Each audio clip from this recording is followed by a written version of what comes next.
mon point de vue, le problème avec les références au Front populaire, c'est qu'on ne sait jamais si on parle des grèves avec occupation d'usines de mai-juin 36 ou si on parle de la politique qui a été impulsée par Staline, qui était une politique d'alliance électorale entre des partis de gauche et du mouvement ouvrier et des partis bourgeois.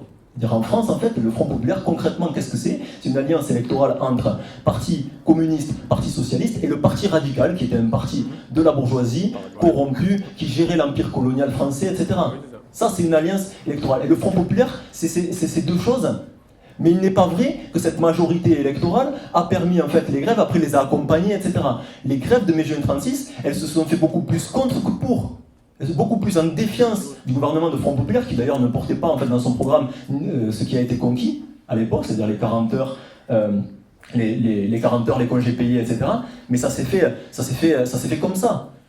Et c'est le Front populaire qui, à un moment, parce que ça, pour le coup, c'était une vraie possibilité révolutionnaire, où la question de la propriété privée des entreprises, la question du pouvoir dans cette société, elle était posée.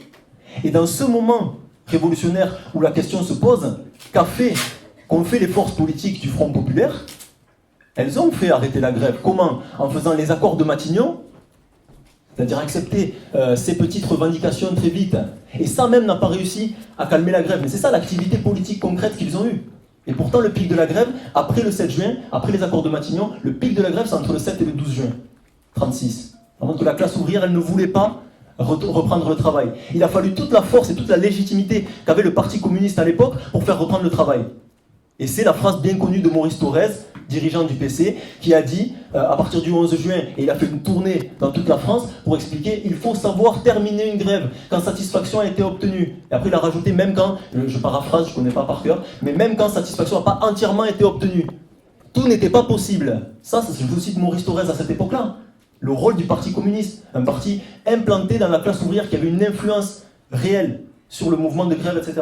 Donc ça, c'est un désaccord qu'on a, et non pas du tout. Et une fois que ça a été fait, et que oui, avec cette activité-là, il y a un reflux, une reprise du travail, etc., le Front populaire a même réprimé ceux qui ne voulaient pas retourner au travail, déloger des ouvriers qui continuaient à occuper l'usine, dissout l'étoile nord-africaine, etc., etc.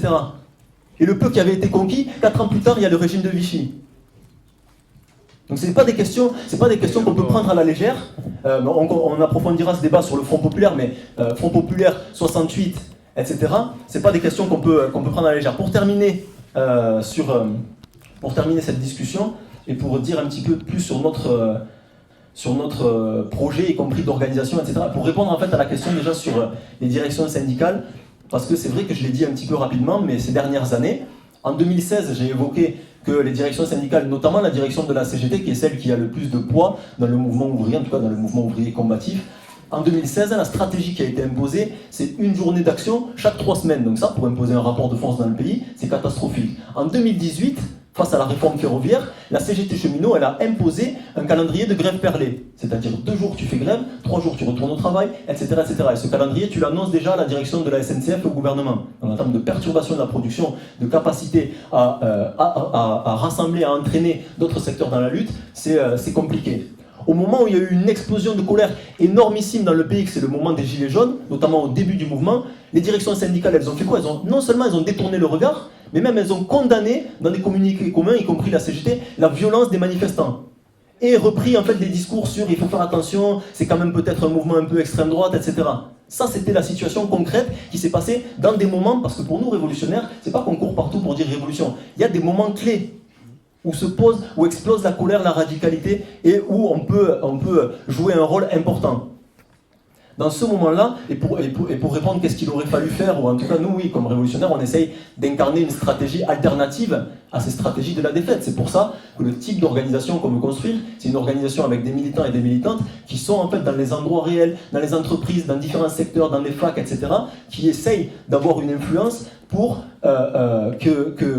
que s'installent des stratégies qui ne sont pas les stratégies de la défaite. Je prends un seul exemple. Quand il y a eu la réforme des retraites 2019-2020, nos camarades qui étaient des cheminots, des travailleurs de la RATP, etc., ils ont essayé d'impulser ce que nous, dans notre jargon militant, on appelle l'auto-organisation, mais qui, en fait, le but, c'est que la grève, elle appartient aux grévistes. Ils ont développé, en fait, ce qui s'est appelé la coordination RATP-SNCF, qui a essayé de dire, la grève, elle appartient aux grévistes, il n'y a aucun dirigeant syndical d'aucune confédération qui va négocier négocier à notre place, qui va nous dire quand est-ce qu'on commence, quand est-ce qu'on finit. Pourtant, Philippe Martinez a essayé. Je vous rappelle la trêve de Noël. Il a dit, je ne sais plus si c'était 19 janvier ou quel jour, il a dit on se retrouve, non, 19 décembre, et on se retrouve le 9 janvier.